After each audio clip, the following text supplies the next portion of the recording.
Brad has been staying in my house now for the last 3 or 4 days, and as it happens, Brad came the exact same day we got a new dog. That's right. And it was wonderful because Jake Parker was also staying here at the house. Jake's reaction, oh my goodness, look at this little sweet love, look at this little sweet love. And Brad's reaction can only be described as, hello, creature.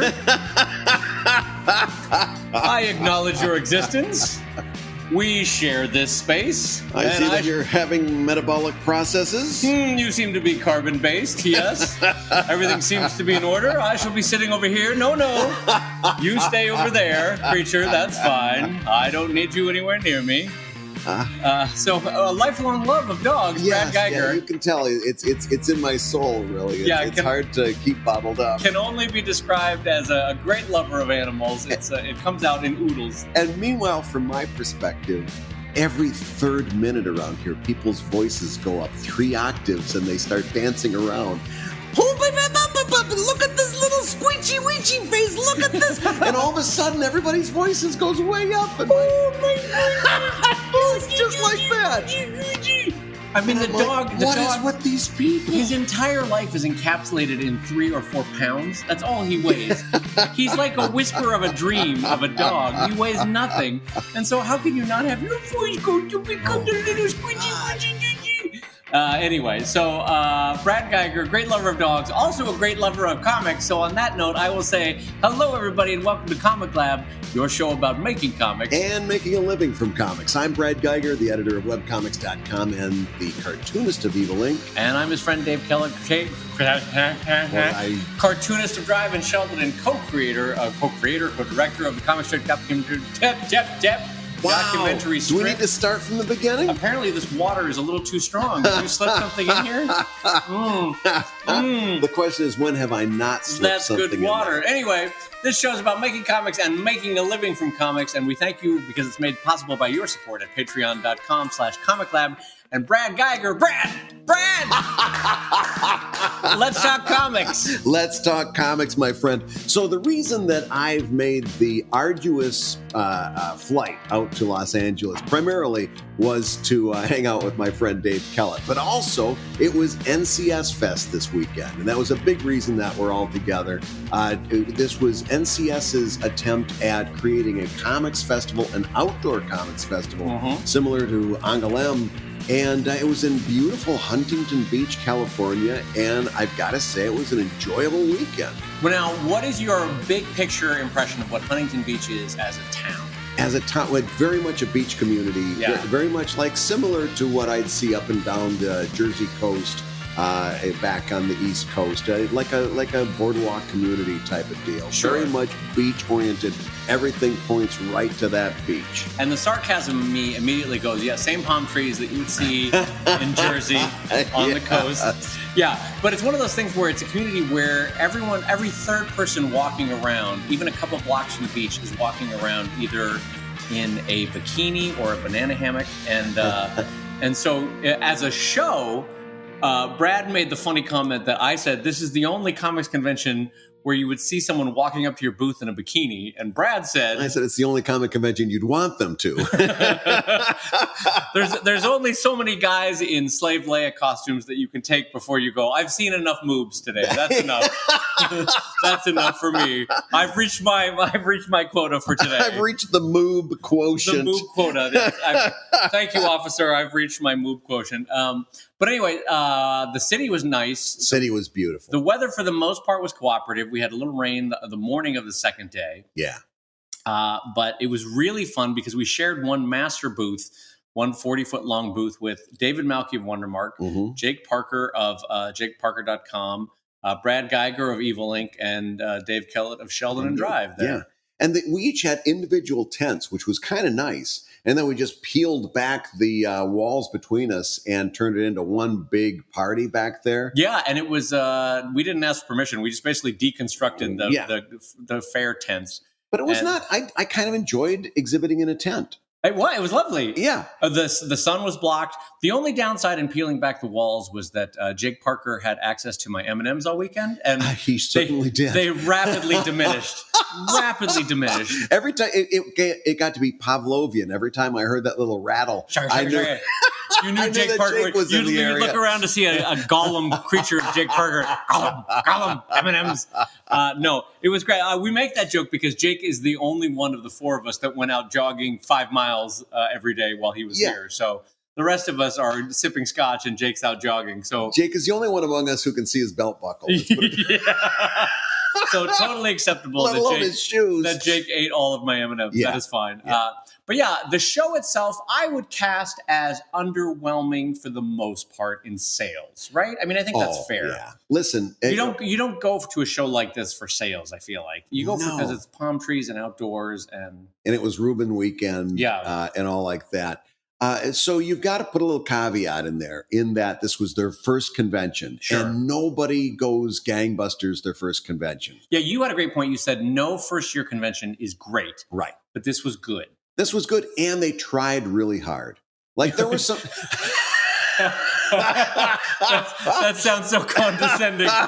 They did their best. They tried. Yeah. That's what I said. I went up to the promoter and I said, you really made a go of it. Oh, your writing's not that great. The art's so, but you're making a go of it. Yeah. So we, it was definitely a good show in that they were trying really hard. It was not going to be a gangbusters show. Right. I think there's certain they had a great idea doing an outdoor show. Mm-hmm. The problem is I don't think they drew attendees. I don't think a lot of people showed up for the show. I think a lot of people discovered the show walking on their way to the beach. Because for those that don't know, and around the world, Huntington Beach is sort of famous for having one of the last major coastal piers in the U.S. The other ones being Santa Monica. There's another one, I think, in Oceanside, California. Anyway, it doesn't matter. It has one of the last major piers. And so people go to walk the pier and see the beachfront. And to Brad's point, a lot of people would come, discover the show, remember they like comics, and maybe there were people that would pick up 1 or 2 books. It was actually pretty pleasant. But I think I, as a local, would probably do the show again because the cost for me was $3 in gas and maybe breakfast down at Huntington Beach. Yeah. I don't know that Brad would do the show again or that it's a traveling show, right? Is that a fair comment? Or at least for the foreseeable future, it's not a traveling show. Exactly. No, I don't see myself coming back for it. The sales were definitely, for me, were not there. Right. And again, it was I mainly because most of the people were just happened to be their people. NCS didn't draw fans. Right. There was a few people and a few Patreon backers, as a matter of fact, that we want to say thank you to personally, including Shell, who came all the way out from Portland to see us. So that was Shell delightful. was a delight. Yeah. And there was a few people who were like that. But it wasn't like a comic convention. It was the first thing Malky had such a great comment because I said, you know what I noticed? Unlike any other comic convention that I've been to in the last 20 years, no cosplay. And Dave said, that's because in order to cosplay, you would have had to have planned to be here. And most of the people that we've seen today didn't plan to be here for a show. That's a really good point. Yeah. It was very much I think if you were a local and you had heard about it, you bring the kids. Right. But there were also just a lot of people walking their dogs on beach cruisers or walking next to their beach cruisers. Bicycles. And Huntington Beach and Long Beach in general, Orange County in general, is famous for its custom beach cruisers. So you'd have people going by with like custom built speakers into their bike, that kind of thing. Right. And anyway, regardless, the highlight for us was probably the friendship of the four of us exhibiting in the booths. And I think, the other thing logistically that was a problem for the show, for an average show, you would normally exhibit and then the panels or the talks were within a short little jaunt, shall we say, a walking distance, stone throw, right? Within, you'd leave yourself 10 minutes to get to the panel, tops. And that's so you can sit down, shake hands with the sound tech, do a little warm up, little stretches, some calisthenics. I usually do some push-ups behind the table. Sure. 10 minutes, you can get all of that done. Right. Now at this show. So this show, on the map it says 4 blocks. 4 blocks. Now this was not city blocks. This was coastal blocks. And for those that know sort of coastal regulations, you have beach zoning, which means houses are built 5 feet from each other. You have city blocks, which are standard New York, Philly kind of blocks. And then you have coastal blocks, which is like each block is like a quarter of a mile kind of a thing. Yeah. So the walk from the exhibition space down to the beach or down to the hotel on the map, 4 blocks. You leave 10 minutes, you're there. Those were some long blocks. And granted, it was a lovely walk. You were right along the beach, but it took us 10, 15, if we were struggling, 20 minutes to get down there. Listen, we left around, for our show that was at noon, we left around 11:30. Right. Maybe 11:35. We scooted right in there at noon. Yeah. And thank goodness we were able to make it past all the people that had lined up to be there and all the people that were crowding that auditorium, and we were able to force our way towards the front of the room to do our panel.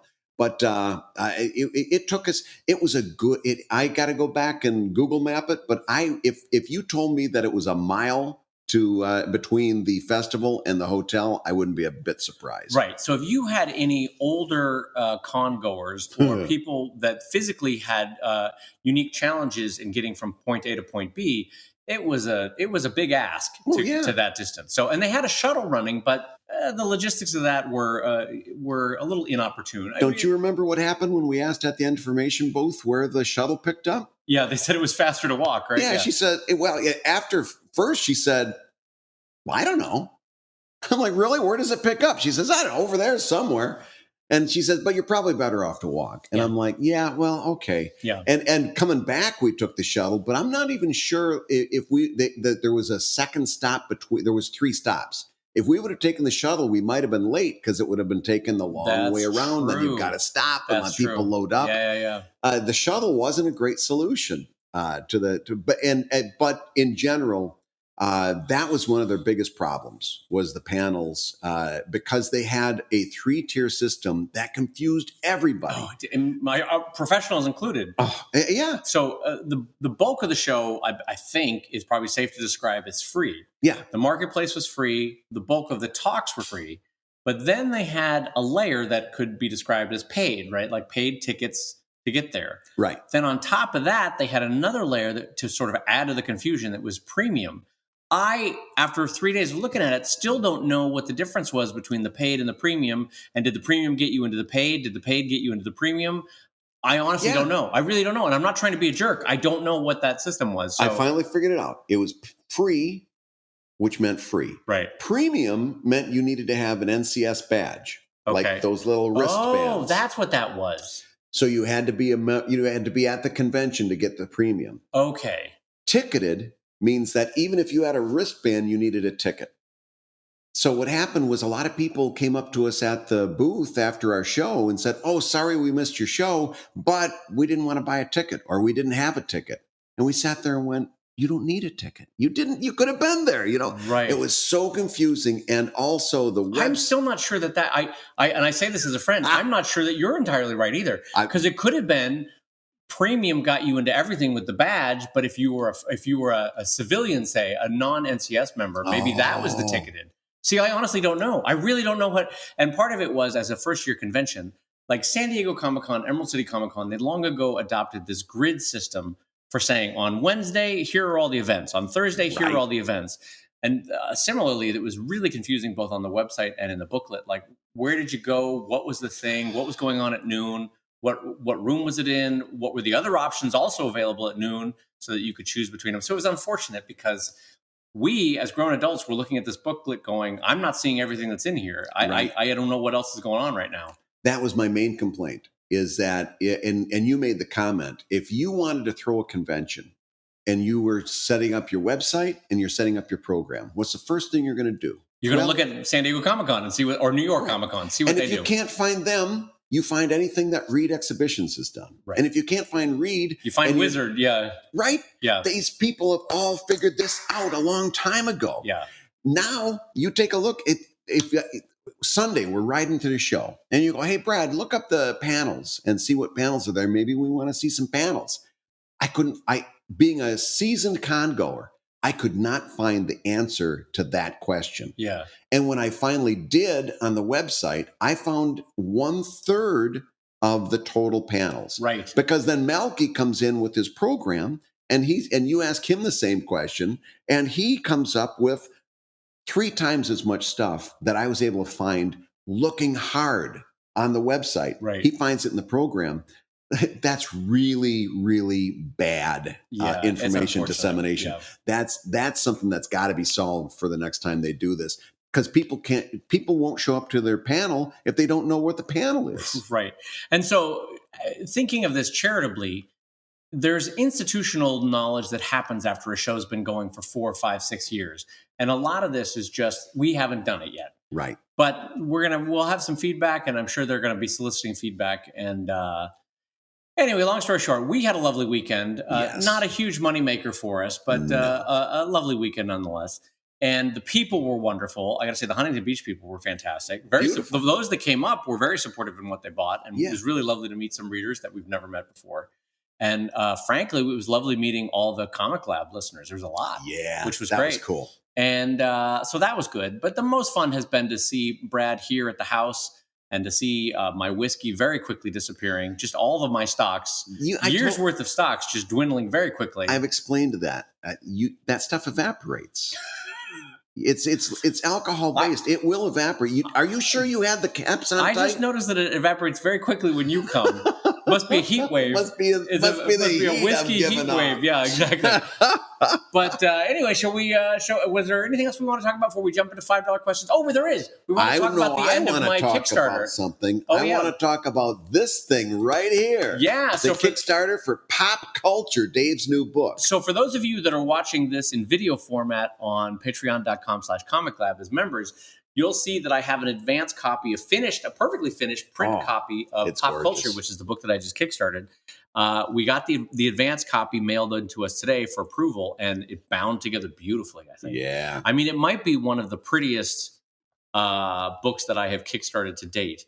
It came out really lovely. The print quality is great. The paper quality is great. The binding. I have, for the first time ever, spot UV and metal on the cover.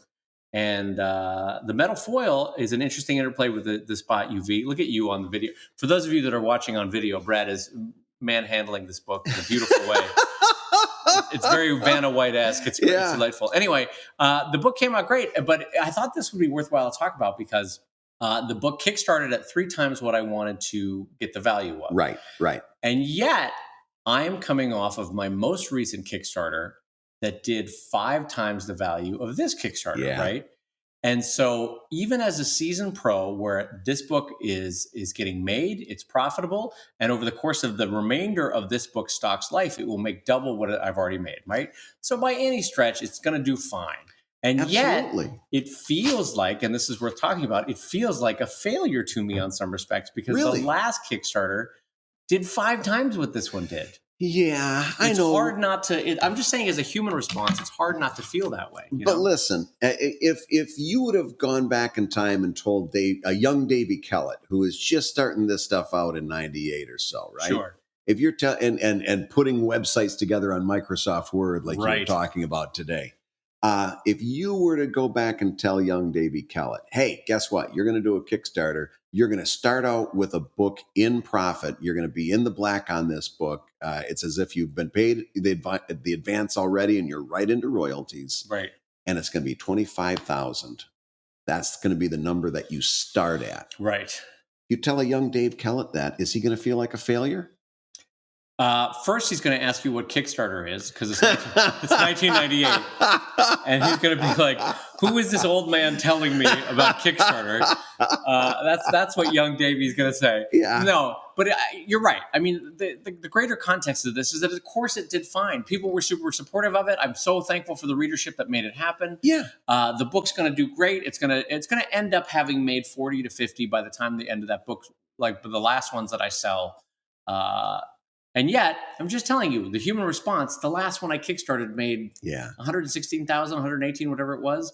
It's hard not to have that big step down and not go, well, I guess I'm losing it. I guess this is the beginning of the end. Does that make you reevaluate how you gauge failure and success? Well, what it definitely does make me gauge is between my children.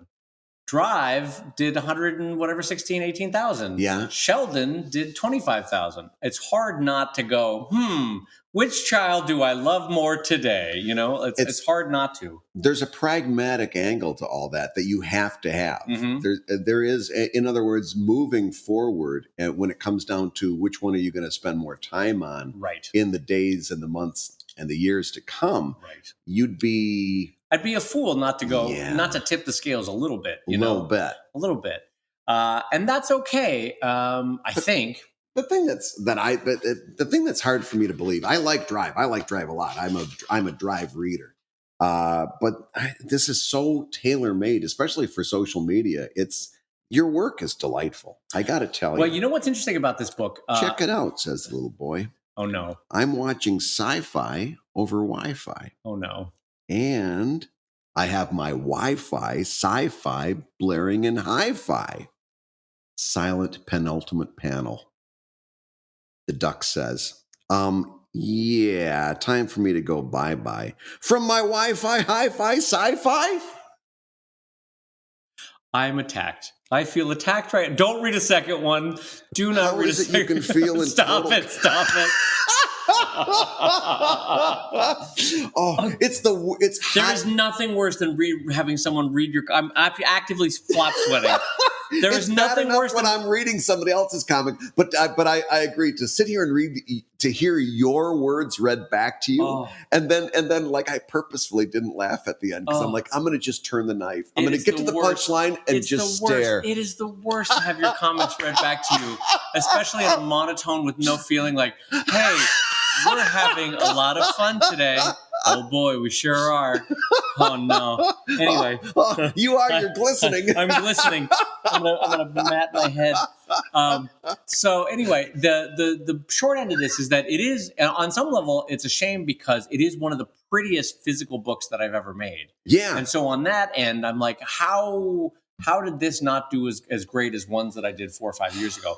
Part of it is it's a pop culture book. Yeah. And I will be honest, and this is worth sharing, I got a little bit scared right before I launched the Kickstarter because Will Terry's Kickstarter got taken down by Marvel Comics. Right. Because he had some images of Marvel. And so a lot of the images in this book are spoofs. It's like a comic, like the character Sheldon and the character Arthur the Duck and somebody are making fun of Galactus, say. Right. And then the fourth panel is sort of that kind of cutaway reaction shot from Galactus going, hey, my feelings are hurt or whatever it is. Forest Moon. Right, exactly. And so it's very SNL Mad Magazine type parodies where, and literally the word parody is a legally protected class of visual comics, right? And yet when Will's got taken by Marvel Comics, I was like, I'm going to pull back on my public ammo of what I share from this book. Maybe a mistake. I admit that. But I'm saying like a part of me is wondering, maybe I wasn't able to accurately portray what was in this book because I pulled back I acted out of fear of the legal team from Marvel Comics. Right. And we talked about, because I really do think you did this Kickstarter with one hand tied behind your back. I did, kind of intentionally. Yeah. Because I was scared. And there was, so did you talk to a lawyer? Because I know what I think. I looked at Will's stuff and it's like, okay, I see the point that Marvel's lawyers are making. Right. Because his was no commentary. Right. It was just, hey, here's these Marvel comics as babies. Right. And then they went off and did whatever. Especially because Marvel has that coming out in the near future. Yeah. But yours is, what if Galactus was on a diet? Right. That's a comment. Right. That's commentary. You fall so squarely into fair use. It seems like it's a no-brainer. Did you talk to any lawyers about this? So to answer your question, I talked to 2 lawyers about this, and I talked to multiple cartoonists about this. You talked to me about this. I did talk to you. Oh, yeah, that's one of the, I don't consider that one of the cartoonists that I talked to, but I talked to many pros. Yeah, you talked to me. No, I did talk to you as well. But and yeah, many pros. And many pros. And they all agreed that no, this is clearly falls under parody, and you'll be fine under parody. Yeah. The problem, though, is that when you're facing the legal guns of Disney or of Marvel, more specifically, or of whatever property you want to point your guns at, they have lawyers on staff. I would have to hire lawyers. It just gets expensive to defend that parody. It would have been a white knuckle 30-day period. Right. You would have been tortured. Right. And so I figured better to have less money to withhold some of my better cartoons that made fun of, were literally parodies of these various titles, whether it be Harry Potter, Star Wars, Star Trek, Marvel, Yeah. because I just didn't want to get the Kickstarter shut down or have to defend it in a way that, like, I knew I was in the right, but Right. I don't want to spend 10 grand for a lawyer to defend this, you know? And at the end of the day, if their lawyers are bigger than your lawyers, they're going to win. They'll be right. Absolutely. So anyway, I made a decision, but I agree with you that there was a hand tied behind my back. That's a great way to say that. Good So job. do you think that there's a possibility that this, unlike some of your other books that kickstarted big and then went into distribution and did their job in distribution, but obviously not as much as Kickstarter, do you think there's a possibility this one goes opposite, where it kickstarted very healthy, but then once it goes into distribution, it finds its audience? So that's great that you should mention that, because Beth and I were talking about the other day. So my Pug Kickstarter book kickstarted for something like 35,000, 37,000.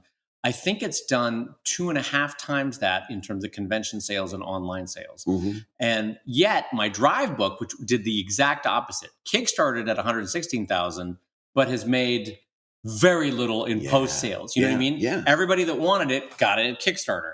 For the Pug book, a lot of people have gotten it. I mean, you saw over the weekend at NCS, that Pug book sells itself. I literally do nothing and it sells itself. So yes, I do think that this book, especially at Comic-Cons, will sell really well.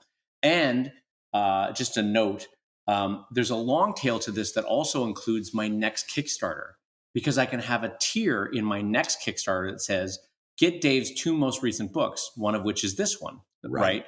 And so that's a custom-made thing for the next Kickstarter. You pay a little less than double and you get 2 of the books, that kind of thing. Mm-hmm.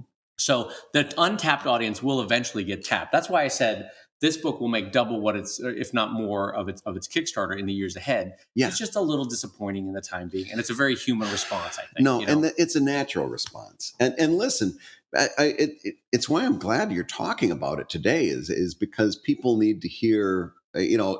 So there's a certain number of people looking at this that look at you and they say, Dave Kellett, established cartoonist. Sure. He's somebody that's got it figured out. Right? Sure. And they need to hear that sometimes you experience this and have to grapple with those same feelings of imposter syndrome, inadequacy, failure, inadequacy. I'm not attractive enough. I'm losing my touch. I'm not attractive enough. Why did you throw that in there? Why did you have to include that? Maybe I need to lose some weight. What's with this waddle under my chin? Why is everyone laughing at me as I go by? Was his haircut a good idea? Yeah. Oh, what a little jerk. Anyway, no, you're right. Is that we all have these when projects launch, when projects are going, when projects end, when you review projects. Yeah. There's insecurity all along the way for each one of us, and no matter. I told you this before. I went to that San Diego Comic-Con after that Gangbusters Drive Kickstarter, thinking, "Look out, world! Here I come!" Right. Pave a gold path for Dave Kellett, because this book is going to make me $20,000 at San Diego Comic-Con, and I sold 4 copies. Yeah, right. Nobody bought side, one. Dummy, a cartoonist is coming through. And let me tell you, there's no worse feeling than I parked my van under San Diego Comic-Con for loadout. And I'm packing a lot of drive boxes back to Los Angeles for the drive back, because I thought it was the hubris thing. I thought those books were going to sell like hotcakes, Brad, because the Kickstarter had sold like hotcakes. Of course. And so it is a good lesson learned that no matter the successes or failures, you have to try to maintain an emotional even keel. Because there are always going to be ups and downs, no matter what level you're at. And does it help to take the long view at that point? Is to say, okay, listen, I still got my eye on the horizon. I know this is happening here, and we've got a little bit of an upturn or a little bit of a downturn, but keep your eye on the horizon, on that goal 10 years, 20 years, 30 years down the road. Yes. That's where the important part is. Well, and the way, even not so much that far, my eye immediately turns to the next project. Get this one done, get it into people's hands, have it on a table for Comic-Con, have it on the site, and immediately turn to the next project, which for me will be the Anatomy of Authors book and the children's book that I'm going to do. Right. And an undisclosed video project that I will also be doing. Oh.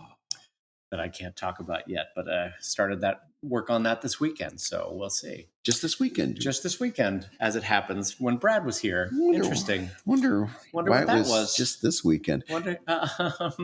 Anyway, all right. So moving on. Why don't we jump into some $5 questions? Because it's been too much about what Dave Kellett feels. A lot of Dave Kellett's fifis. It's never enough about what Dave Kellett feels. That's what I say. So here's a $5 question that one of our Patreon backers sent in. Over at patreon.com/comiclab? Sure. That's the one. So this comes in from Jeremy, who says, for someone's first time Kickstarter, would you recommend going hardcover only to get my sea legs and gauge demand versus doing a soft cover as well? In other words, he's doing a book. Should it be a hardcover instead of a hardcover plus a soft cover? I'm worried that as a first timer, I will have so much on my plate and not knowing exactly how I will do. That might be the takeaway from the stuff I really need to learn for the first time. So doing a book, first time Kickstarter, he says, I'm thinking I should do it hardcover only. What do you think? Well, my immediate reaction is that I am kind of amazed that Jeremy's reaction is to go hardcover first. Yeah. And that the default would not be softcover, which is both a more manageable failure in case it doesn't work, it's more easily managed in terms of files. There's a couple less file wrinkles that you have to deal with when submitting the cover file to the printer. And I think is frankly a better price point for a first-time Kickstarter. Yeah, it's cheaper. It's cheaper for both you to produce and cheaper for people to buy in on. So I think you're thinking about limiting the complexity is correct. Yes. But I think the complexity you have chosen is wrong, and I think you should aim your guns at a soft cover only, not a hard cover. What do you think, Brad Geiger? I agree 100%. Plus, soft cover is easier to get into distribution. If you are going to go out to a retail outlet, the price point is a big one for me. And then what you do, especially since this is your first time Kickstarter, you hold that hardcover back as a premium item for maybe a stretch goal or something like that, to where you see, okay, I can see this is really going to go over. I'm going to have extra money to play with. You have your quotes in mind, so you know the price point in terms of your Kickstarter where you need to set that stretch goal. Then you hold that back. I've seen people get very excited about that. It's like, oh, okay, we're getting a big upgrade. That's great. Yep. I wouldn't start there. I would hold that back as a premium item that you can fall back to once you see this thing is really starting to go. I think that's right. And frankly, I don't even know that you want to hold it as a fallback premium. And I'll tell you why. If you start a Kickstarter saying it's a soft cover and then say, surprise, we're getting a hardcover, you will find that there is a not small percentage of your backers that say, oh, I didn't want a hardcover. I don't know if you found that. There's a lot of people that don't want hardcovers. They don't collect hardcovers. They don't need a hardcover. They will then ask you to provide what you promised, which was a soft cover. Yes. And now you've just created the complexity of having to produce a hardcover and a soft cover when you're only going to make 500, 1,000 books. And isn't that a pain in the butt? So I would say keep it at a soft cover. Make your stretch goals to make that soft cover better. More pages, different kind of cover, different kind of paper material, spot UV gloss, this, that, French flaps, whatever you want to add in. I would say avoid the hardcover and go just soft cover. What do you think? Last thoughts on that, Brad? Nah, I co-sign that. Hey, if you're listening while you work, take a minute to stand and stretch. And while you're doing that, we'll tell you why you should join us on Patreon. Oh, when you do, you'll get hours and hours of podcasts that we've recorded just for backers. And exclusive Patreon posts that go even deeper on Comic Lab topics. And access to our exclusive Discord server, a thriving community of professional cartoonists. So you can support the show you love and get tons of actionable resources for your own cartooning. And listen, if you can't swing a pledge this month, no worries. You can still support the show by rating us wherever you get your podcasts. Leave us a 5-star and a few kind words. That, and along with mentions on social media, is incredibly helpful. Now, let's talk comics.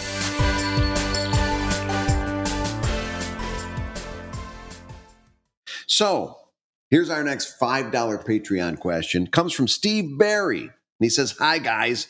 What do you think about choosing between options that lean more towards practical versus options that lean more towards joy? Okay. That's a great question. For example, there's a lot of great practical reasons to use Clip Studio, but I have much more fun drawing in Procreate.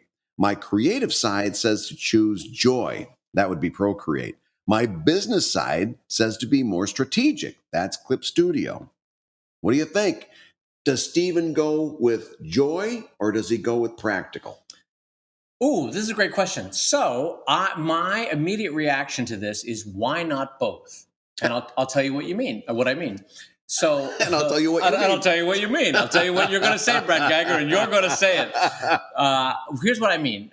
If you're enjoying doing your character work, your background work, your pose work in Procreate, do it there. Export it real quick via Dropbox, bring it into Clip Studio. You've got your panel work, bada bing, bada boom. You've brought in your joyfully drawn pictures. You're either retracing or bringing those live right away because you've exported it as a TIFF or whatever. And then bada bing, bada boom, you've combined the best of both worlds, the layout possibilities of Clip Studio Pro and the drawing joy of a laptop or an iPad in your lap with Procreate. Brad Geiger, what do you think? Ooh, big sigh. Big sigh from Brad Geiger. That's it. Well, it's an interesting question. My only word, I'm so not familiar with Procreate. Okay. So I'm a little bit worried. I even take my Clip Studio stuff and send it to Photoshop for the final color work. Right. Because I know I can control all those layers and channels exactly for print. I don't have to worry about having a rich black that's going to print on all the layers, for example. Right.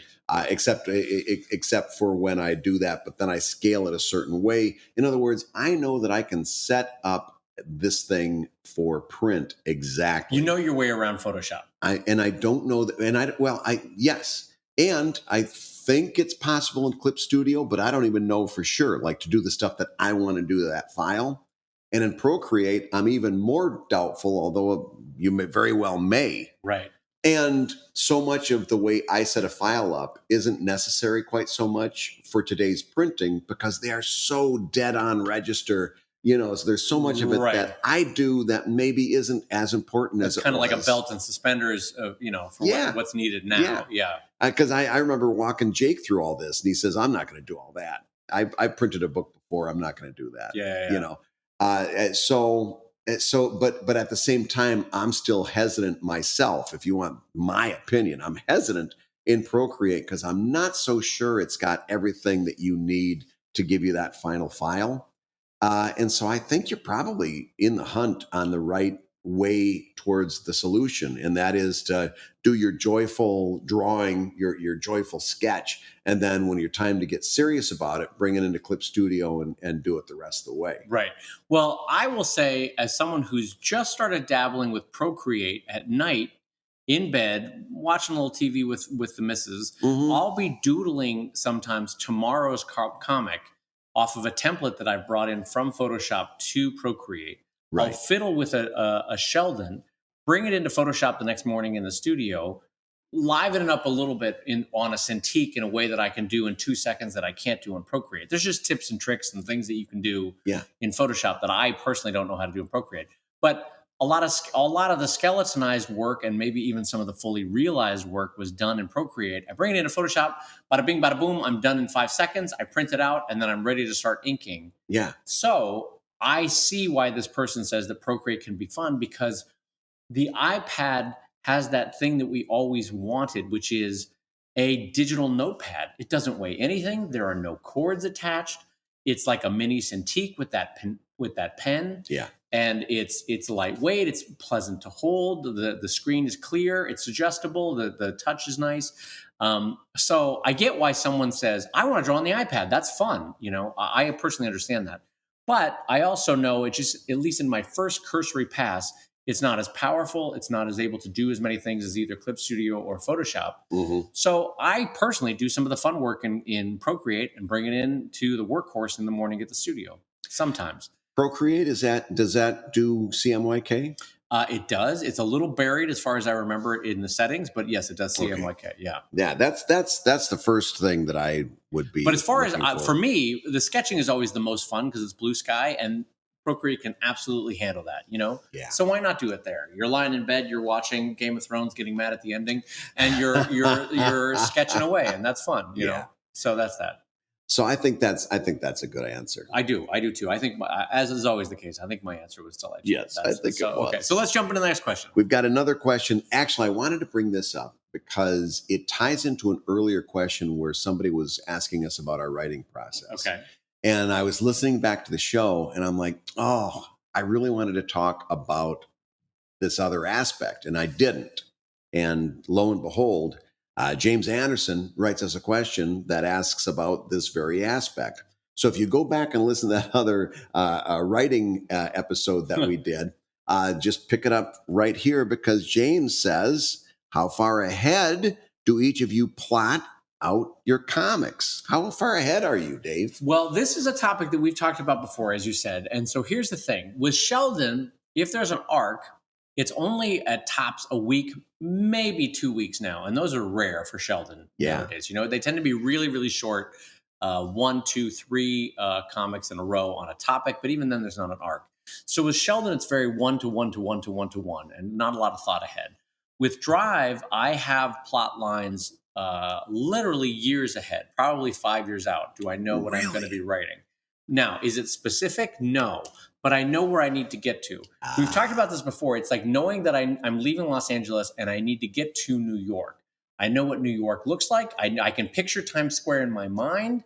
I can even picture some of the surrounding roads. I don't know the specific road that I'm going to be taking through Kansas to get to New York, but I know I'm going to get there. Right. So, and I know some of the landmarks I'm going to hit along the way. I'm going to hit the Grand Canyon. I'm going to pop up to Chicago. I'm going to get some sausages. And then I'm going to pop back down to New York, right? So I know the broad strokes of how far ahead I have to plot out, because I know the big landmarks along the way. Do I know the smaller landmarks? A week or two ahead of time, I know those, you know, but not half a year ahead. That's how I do it. How does Brad Geiger do it? So that's what I really wanted to talk about. Is me, not you. So like I said during that last show, I've been doing a lot with like the hero's journey and using some of these writing archetypes and so forth, and I'm really enjoying it. And also using that sitcom template that broke down a half an hour show into, okay, the first 3 minutes, this has got to happen. Right. Minute number 4 through minute number 6, it's the introduction of story A. Right. Minute number 7 through 9, story B, and so on. I found that to be super helpful, because when I look back at my writing when I wasn't using that outline and that guide, I meandered all over the place. Right. My whole approach to writing was, when you come to a fork in the road, take it. Right. You know? Right. And that's not great reading. That's not an enjoyable. Have you ever talked to somebody who talks like that? You know, Yeah. It's like, you know, they start out telling you about how they went to the baseball game. Somewhere along the way, the transmission went out on the car, and then they stopped for family portrait, and they never get to the baseball game. Right. You know, right. So a lot of my early writing was like that. Yeah. So I really like that helps. But what that allows me to do is 2 things. When I'm plotting, I can sit there and I can say, okay, story A and story B. What's story A going to be? And sometimes that's really difficult. And I've got to in fact, I've got it written at the bottom of my sketchbook. All you need is a goal to start a story. All you need is a want to start a story. Okay. So a story, what do you mean by that? A story starts with somebody. I'm even going to lean back so I can think about this now. Yeah, Here we go. Now you know I forgot we're on camera. What it means is, for a story to start, somebody has to want something. Whether that's wanting a goal, wanting a relationship, wanting events, they want something. Power. What do they want? Right. Okay. Or, you know, that, and you can extrapolate. What do they need? You know, but it's something. What do you want? Mm-hmm.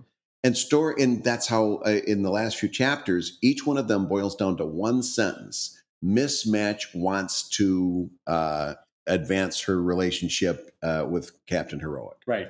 Desi wants to find out what's happening with Mismatch. That's the want. Right. Now, once you got the want, it becomes a puzzle to unfold, right? How is she going to do that? Well, so you've got story A and story B. Story A is you come up against the barrier.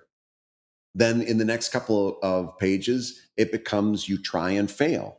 And then you try some more. You pass the point of no return. And then finally, it's the ultimate failure or success of that want. Right. Story B, same thing. And by using that template, I go back and forth between the two stories and it doesn't meander. Mm-hmm. By doing that, what I can do is now I've got an outline, and each one of these points is mismatch tries and fails. Mismatch finds another way. It's, again, just a sentence. Then as I'm firming it up, I can go in there and I say, okay, now this is going to be page 5.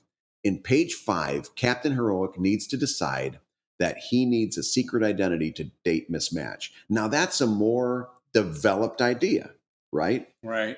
But that's as far as it goes. I'm gonna do the whole outline using maybe a short paragraph. Just for bare each bones, page. bing, bing, bing. Yeah. Just the plot points, the important things that need to happen on that page. Gotcha. So now I'm plotted out through, oh gosh, this will probably take me until the end of fall. I know what's going to happen, but I don't know what's going to happen. I know the broad strokes. I know that, Cap and Mismatch are going to get to a certain point in their relationship. I have no idea how it's going to happen. I have no idea, what those details, because now I can go through, now I'm working on today, page 7. Mm-hmm. And it is Desi summons a demon to find out what's to spy on Mismatch. I had no idea who that demon, well, I kind of knew who the demon was going to be. I didn't know how she was going to summon the demon. I didn't know the process that would take. I didn't know whether it would be enjoyable or disenjoyable. Right. All I knew is it had to be interesting. Right. I had to make some laughs happen along the way. I had to keep somebody's attention. That's when the real writing happens. And if you're going to try this, I'm going to tell you right now, don't go seat of your pants the way I sometimes do, because the further out you're able to do the actual writing, the more you have little things that come up and you're like, oh, if I have Desi if I seed this right now, 30 pages from now is going to be delightful. Yeah. Or the way sometimes happens with me, oh gosh, it's too bad that I didn't have a red balloon in the background 5 pages ago, because now that balloon can come back. Sure. So the further ahead you write, the more you can go back and say, oh, I'm going to plant a seed here. I'm going to plant a seed there. Can I tell you the poor man's version of this that I do? Yeah. With Drive, I intentionally seed Chekhov's guns into the story. Yep. Forcing myself to come back to those guns.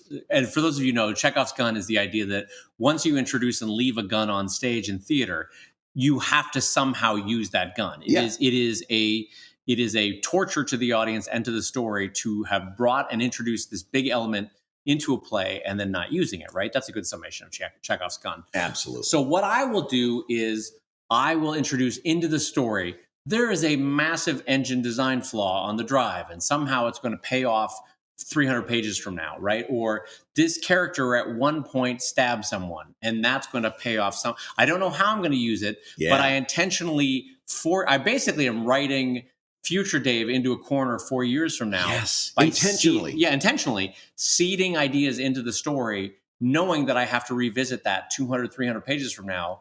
And not yet sure how I'm going to do it, or even why it needs to be done.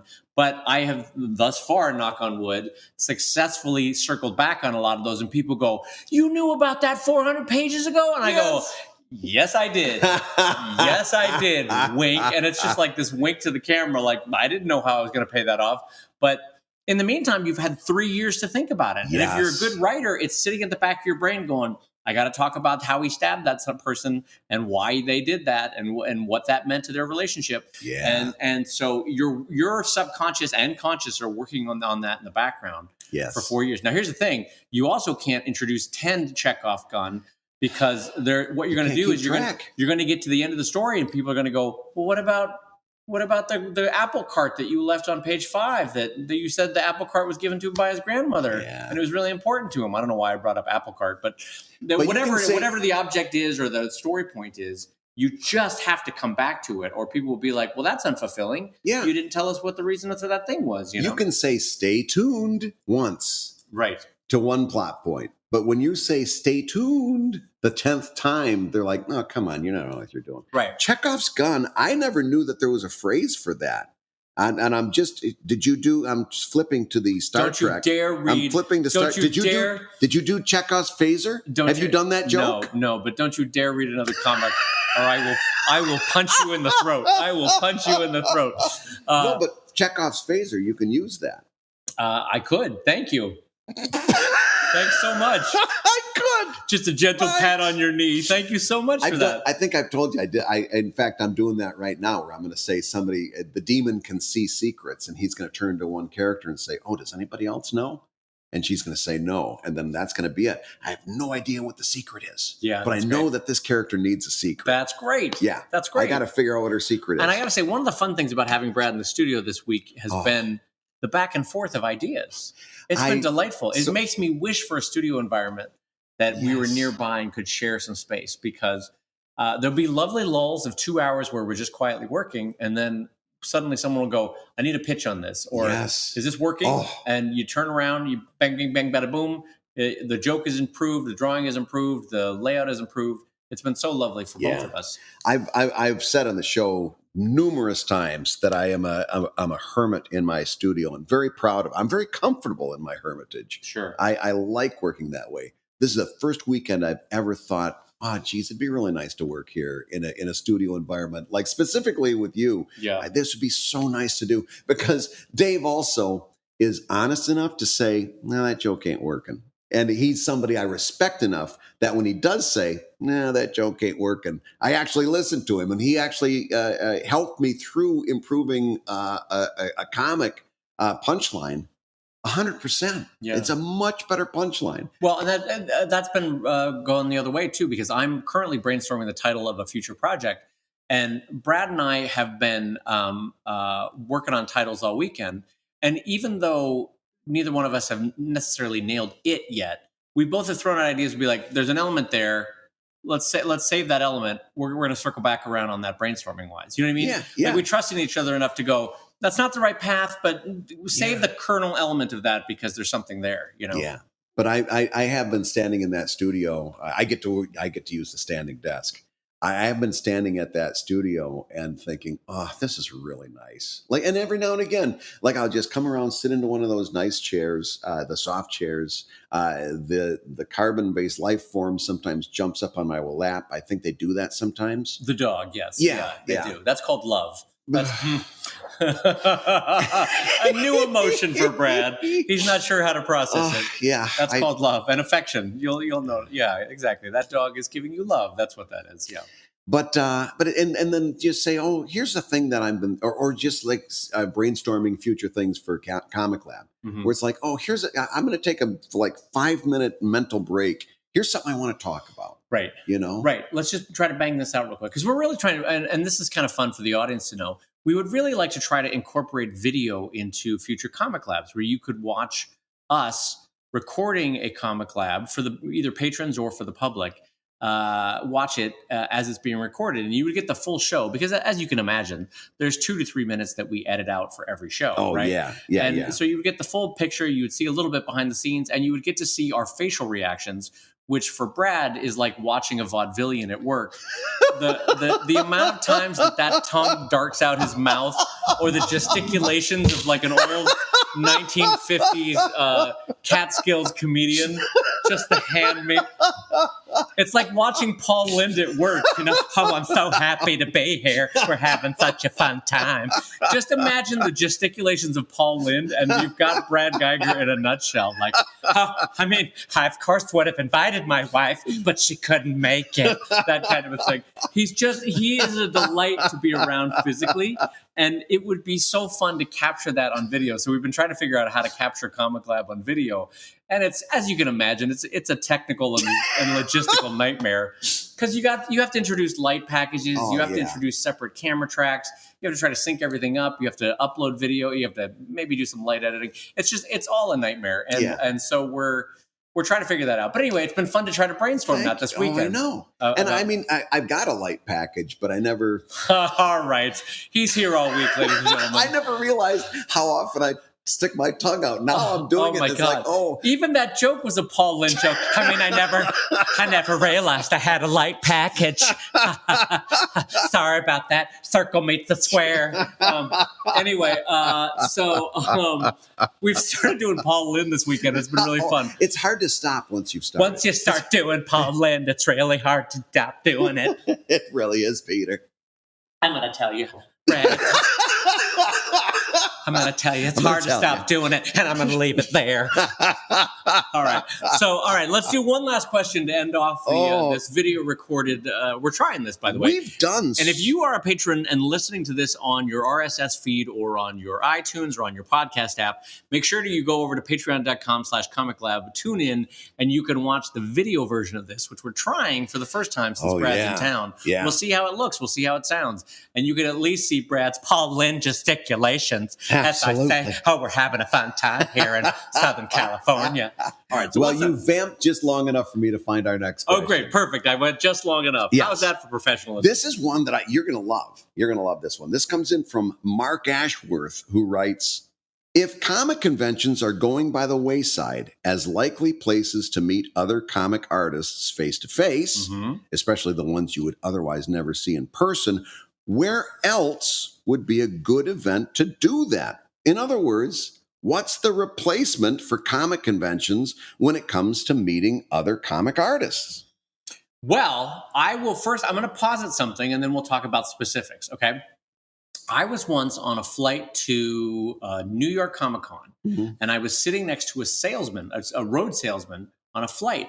And I said, and this was back a ways, I said, even now, there's Skype, there's phone calls. Why do you still fly? Why do you still meet people in person? Like, what's the advantage to that?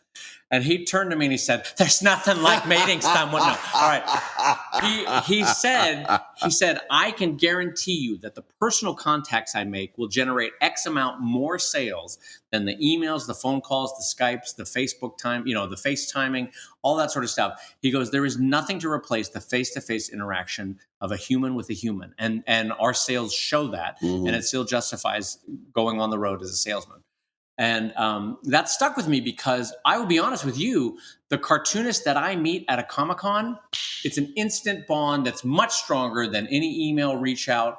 Even if it's just a quick 5-minute conversation. I remember that person. Oh my gosh, she was hilarious in real life. Oh my gosh, he did that kindness and offered me that thing. And you remember the face, you remember the context, you remember all the personality of it. And so there is still something powerful. And we've talked about this before about why I still go to certain Comic Cons. And it's because I want to maintain or meet new people at a show.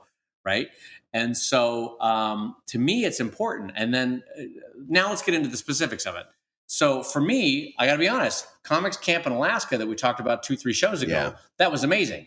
You're doing a deep dive into the inner layers of someone's personality onion. You're going past the surface to a deeper layer of the onion, and you're getting to know the real them. I also personally enjoy, in my case, I live in a metropolitan city, Los Angeles, and the NCS has a Los Angeles chapter, and there might be one in your region, the National Cartoonist Society. You can look up the chapters and see if you can drop by. And the first one is usually welcoming, and after the second or third, they might say, well, it's time for you to become a member. You know what I mean? That kind of thing. Yeah. Also, if you live in New York, Chicago, or Los Angeles, I know that there are animation or artist meetups, right? In my case, in Los Angeles, there's also something called the Cartoon Arts Professional Society, CAPS, that Sergio Aragones set up years ago. And so that's another social way to do it. Another one, Brad, is the drink and draws. And a lot of those exist in cities, big and small. You don't necessarily have to live in Chicago or New York or LA. The drink and draws, you can do a Google search, say drink and draw Des Moines. Drink and draw Sioux Falls. I mean, maybe, well, let's be honest, there's not going to be one in Sioux Falls. Why did I bring up Sioux Falls of all the cities? No one wants to go to Sioux Falls. Anyway. Drink and drink. It's called the drink and drink in Sioux Falls because you're in Sioux Falls. Anyway, there's one person just crying in Sioux Falls like now listening to this going, I can't leave. This is where my family is.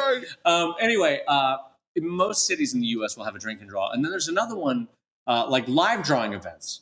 Those exist for all types of artists, but cartoonists go there all the time, right? So you can go to a local artist meetup, or usually you can pay $5, $10, $15, $20 and be part of a live draw event where an artist will pose or, that kind of thing. Life drawing. Life drawing. What did I say? But so when you said life draw, I was thinking live streaming. Oh, yeah. But yeah. When you're talking live drawing, absolutely. And what I'm getting at, and I'm sorry that I keep talking, but one of the things I'm getting at is that there's nothing that can replace physical space, physical contact. I met Brad physically. I You resonated certainly with him. did. Brad, we don't need to go into that on the podcast. Anyway, now I cannot shake Paul Lynn. I know. I'm doing it all the time now. Better and better with I don't know if it's getting better and worse. Like I'm doing an iteration of Paul Lynn now. If you go much further, you're going to be right into Charles Nelson Riley. It's getting so do Charles Nelson Riley versus Paul Lynn. I can't do voices though. I'm really bad. Charles Nelson Riley had a more nasally quality. He was, how's that for a topper? Whoa. Oh, that's right. He did that's Charles Nelson Riley. But Paul Lynn, how is he ended his jokes on a fade out? You know what I mean? Like he would be like, and that's why I don't go back to Palm Beach. And it would just kind of fade off into the microphone, that kind of thing. Oh yeah. It was almost like he was Charles Nelson sneering. Riley ended on a big pickle. It was always like, whatever that was. It was very bombastic. Yeah, exactly. Anyway, good. I'm glad we sorted that out. What a great answer that no one asked for. So now we've got to figure out Rip Taylor and we just got to go through all the overblown 70s comedians. Yeah, boy. Okay, so anyway, what I'm getting at is you can't replace that physical contact. Yes. So if you're not going to Comic-Cons, find some event in your town, whether it be a live drawing event, a drink and draw, a local NCS chapter, a local Cartoonist Appreciation Society, a museum meetup. Something like that. Don't you think, Brad? What other options am I forgetting? A church event, community organization. No. Your local Rotary Club, Yeah. Kiwanis, The Elks, Kiwanis. Moose Lodge. I'm going to add one thing, and that is that don't if you feel the need to make these connections. If you're like, oh, I want to meet some other cartoonists, I want to make some friends, and you hear me particularly say, comic conventions are out, forget about it. Always remember, if this is something that you feel you need, comic conventions are still a viable place to do that. I'm just saying you don't need to buy a booth. You can do that without going into the hole financially, without putting a whole lot of time into this, that you can't use on comics. You can still buy a ticket and go to a comic convention and achieve the exact same thing. Okay, here's where I'm going to course correct you because I disagree with you on one small point. So let's say I have paid $2,000 to buy a booth at a show. True. Brad Geiger has paid $50 to buy a ticket.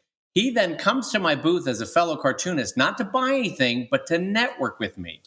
My attitude in that moment is, I don't want to network with you. I have to pay off this booth and then make 2-3 times cost so that it was worthwhile to come here. So it's lovely to meet you, Brad Geiger. Bye. Move along. Give him the Brad Geiger shove. Give him the Brad Geiger shove off because, listen, maybe we'll have a drink later tonight. I don't want to talk to you right now at the booth. You know what I mean? So let's talk about good networking. Okay. In other words, how do you do it? If you're going to do that, you don't stand up and monologue and filibuster in front of this poor guy's booth, right, or in front of that poor woman's booth the whole time. Right. You don't monologue. But what you do is you come up and say, hey, I'm not exhibiting at this convention, so I've got a little bit more mobility. Can I go grab you a cup of coffee? Can I go get lunch for you since you're trapped behind the table? That's nice. Can I do this for you? Can I do that for you? Here's my cell phone number. If you need anything, just give me a holler. And if I can, I'll come and do whatever favor you need, et cetera, et cetera. Once you see that maybe there's something there, in other words, that's step one. Step two is once you've started that and you've kind of maybe built the beginnings of a relationship, say, oh, I know this great place for dinner. If you don't have any other plans, maybe we'll go grab a bite. Right. Okay, I will agree with that. Okay, so that is a viable solution. Yeah. Basically, the attitude of giving something before you ask for anything, Yes. right? Okay. But don't stand in front of the poor sap's table and filibuster. Right. Yeah. Okay, so I think that answers that one pretty well. So Absolutely. Find meet space, find a comics convention, be a giver before you're a taker. I think that's fair advice. Yeah. And then also on that note, I will say you've been listening to Comic Lab, the show about making comics And making a living from comics. My name is Brad Geiger. I'm the editor of webcomics.com and the cartoonist of Evil Inc. And I'm Dave Kellett, his friend and cartoonist of Drive and Sheldon and co-director of Stripped. And this week's Hour of Comics Advice has been brought to you by your support at patreon.com/comiclab. And a specific shout out to Matt Woodard of Woodsong Productions over at www.woodsong.media. Didn't have the piece of paper in front of me. Woodstockmedia.com. That's right. Matt, hopefully we got that right for you. And the Comic Lab theme song is used with permission from Andy Creighton at www.worldrecord.net. And we will see you next week. Bye-bye, everybody.